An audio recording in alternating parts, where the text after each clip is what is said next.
So GoPro did a thing. About 2 weeks ago, they released an update for the GoPro Mission 1 series camera that allows you to use it as a webcam. What they basically did was enabled a video feed via the USB-C port to HDMI or even DisplayPort cables.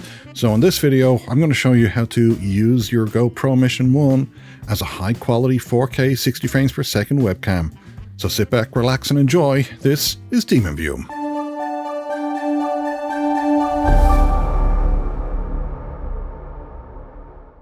Hi folks, welcome back to the channel. I do appreciate you tuning in, and in this week's video we're going to be looking at how to use your GoPro Mission 1 as a webcam. This is the GoPro Mission 1 Pro, but they have the same features, and the only difference is really is frame rates and stuff. But yeah, with the new update from GoPro, they've enabled a video feed out from the USB-C port at 4K 60 frames per second. You don't even need a media mod, you just need two pieces of hardware that will really help you.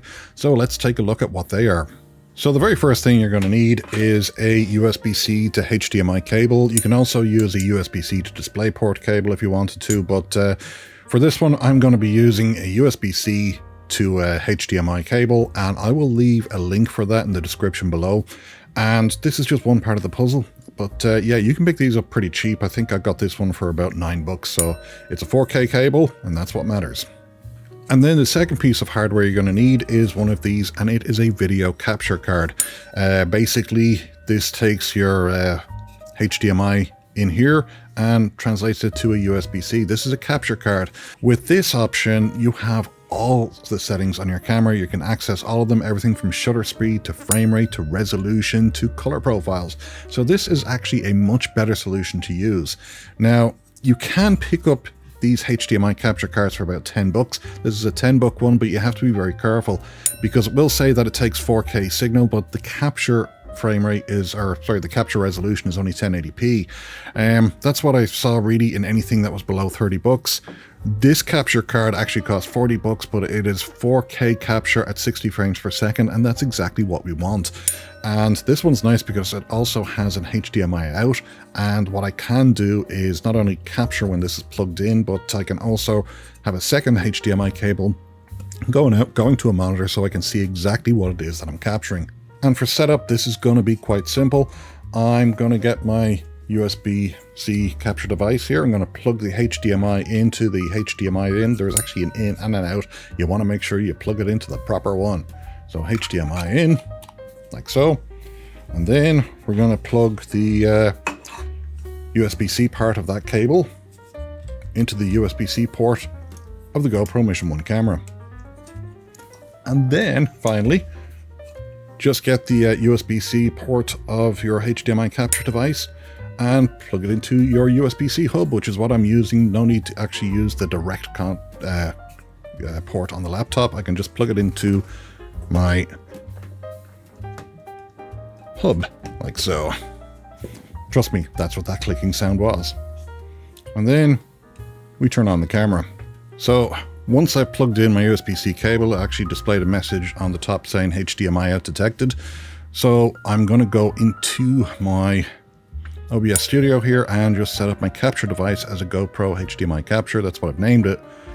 So now that I've actually set this up, you can see it's actually recording. Remember to take your lens cap off. Now, the one thing I will say is that you should actually set up a webcam mode on this. And the reason for that is that you just want to be able to quickly configure your settings. You don't want to have to go through the menu and keep adjusting everything. So for webcam, I have this set up 4K 60 frames per second. I have it set in linear mode because I kind of want to keep this aspect ratio. And I'm going to set this camera up now to get the picture quality I want. And the nice thing is you can still use the GoPro app on your phone to adjust all the settings, so you don't have to keep taking your camera down off the mount and go through the screen itself. You can actually set them all up for the phone.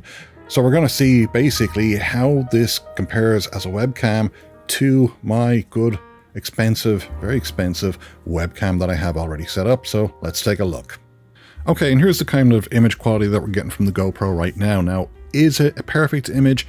Not yet, and that's because I have to do a lot of tuning with the lighting in here. The lighting is all set up for one camera, which is my expensive studio camera there. The GoPro does seem to be quite capable of it, but I would need to adjust all the settings and the lighting again to kind of get a perfect picture out of it. I've also had to use a bit of a digital zoom here on it, so the resolutions kind of looked a bit dropped, and that's simply because the field of view is so large it's capturing a lot of background that I don't want in there. Now, GoPro did say they were working on a vlogging lens, which hopefully might cut down on some of that field of view. But yes, you can definitely use this as a proper low light webcam. In fact, I'm actually quite impressed that it was actually set up so easily, and the fact that I can actually control all of it with the GoPro app here, except for the digital zoom. I actually had to do that in OBS Studio. I don't know if there's a way to actually do that on the camera itself. I mean, maybe if I go into preview, I'll have the option for the digital zoom there. I didn't test it out.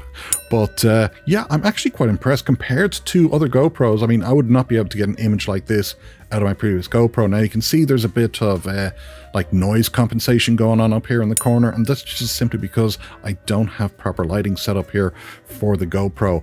If I had set up an additional kind of buffer light, I don't think that would be a problem. And yeah, a lot of these settings are actually done in my capture card settings in the OBS Studio itself. So there's a lot of tweaking that you can do to improve images, and I've actually seen people with older GoPros get really good quality images out of them when they add a lot more light. As far as the GoPro Mission 1 series goes, that 1-inch sensor does seem to be making a heck of a difference.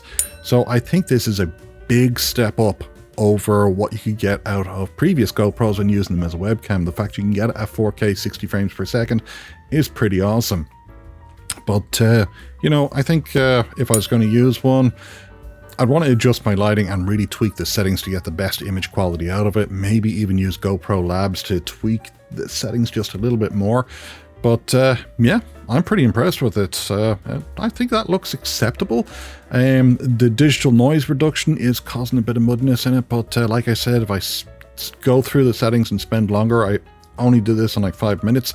Yeah, I think I could get a very, very good image out of this. So the fact that GoPro allow you to use this as a 4K 60 frames per second webcam without having to purchase a media mod is pretty cool.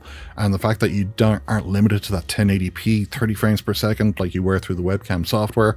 In fact, other competition, when they have webcam features, they also limit you to 1080p 4K unless you're using external capture cards. So yeah, I think this is pretty good, and I look forward to seeing what else I can do with it. Maybe even try this outdoors in natural sunlight to see just how good the quality is.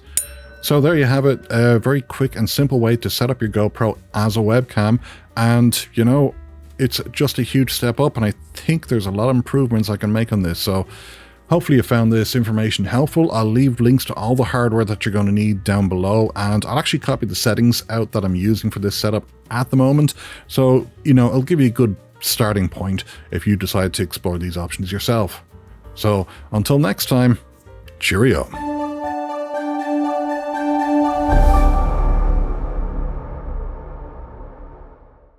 And I will say this, this lighting looks really good on my studio camera, but the GoPro kind of represents what the lighting really looks like. I film in a very dark environment, which is something I should probably change. I mean, heck, you can still see some ISO noise down here too, and that's on a much more expensive camera. So yeah, hopefully sometime I will actually get proper lighting and have a decent setup in here. But yeah, hopefully you got some idea of just how good that GoPro can perform, especially in a dark environment like this.